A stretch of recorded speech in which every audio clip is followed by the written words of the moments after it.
বড়দিন মানেই শান্তি, সম্প্রীতি আর শুভেচ্ছার বার্তা। কিন্তু সেই বড়দিনেই ভারত জুড়ে ছড়িয়ে পড়ল আতঙ্কের খবর। খ্রিস্টান সম্প্রদায়ের মানুষের উপর একের পর এক হামলা, গির্জায় বাধা, উৎসবের আনন্দ ভেঙে দেওয়া, এই ছবিটাই সামনে এসেছে এবারের বড়দিনে। সবচেয়ে বড় প্রশ্ন, এই সহিংসতার মুখে কেন্দ্রীয় নেতৃত্ব কোথায়? প্রধানমন্ত্রী নরেন্দ্র মোদী বড়দিনের সকালে দিল্লির একটি গির্জায় প্রার্থনায় অংশ নেন। সামাজিক মাধ্যমে শান্তি, ভালোবাসা আর সম্প্রীতির বার্তা দেন। কিন্তু সেই বার্তা বাস্তবতায় প্রতিফলিত হয়নি, কারণ তার আগের দিন থেকেই বিজেপি শাসিত একাধিক রাজ্যে উগ্র হিন্দুত্ববাদী সংগঠনের দাপট শুরু হয়। বড়দিনের দিনেও থামেনি সেই তাণ্ডব। আসাম, উত্তরপ্রদেশ, মধ্যপ্রদেশ, ছত্তিশগড়, হরিয়ানা, রাজস্থান, এমনকি কেরালা ও পাঞ্জাবেও বড়দিন উদযাপনে বাধা দেওয়া হয়। গির্জায় ক্যারল গান বন্ধ করা হয়, দোকানে রাখা ক্রিসমাস সামগ্রীতে আগুন ধরানো হয়, সাধারণ ব্যবসায়ী ও উৎসবে অংশ নেওয়া মানুষদের ভয় দেখানো হয়।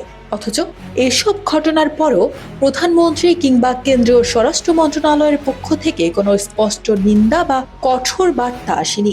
বিজেপির কেন্দ্রীয় নেতৃত্ব নীরব থেকেছে। এই নীরবতাই এখন সবচেয়ে বড় বিতর্ক। বিষয়টি নিয়ে মুখ খুলেছে দেশের প্রথম সারির সংবাদপত্রগুলো।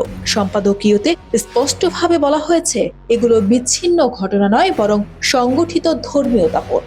প্রশ্ন তোলা হয়েছে, পুলিশ কি আদৌ আইন প্রয়োগ করছে? ভিডিওতে যাদের স্পষ্ট দেখা যাচ্ছে তাদের বিরুদ্ধে ব্যবস্থা নেওয়া হয়েছে কিনা?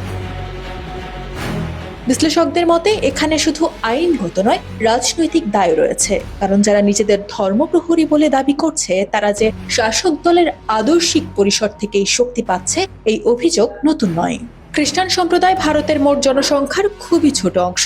সংবিধান তাদেরও সমানভাবে ধর্ম পালনের অধিকার দিয়েছে। কিন্তু বাস্তবে দেখা যাচ্ছে, ধর্মান্তর বিরোধী আইনকে অজুহাত করে হয়রানি চালানো হচ্ছে। এই পরিস্থিতিতে নীরবতা মানে কি পরোক্ষ প্রশ্রয়?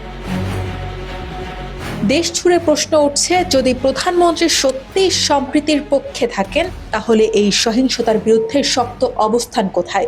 কেন দলীয় নেতৃত্ব এখন স্পষ্ট বার্তা দিচ্ছে না?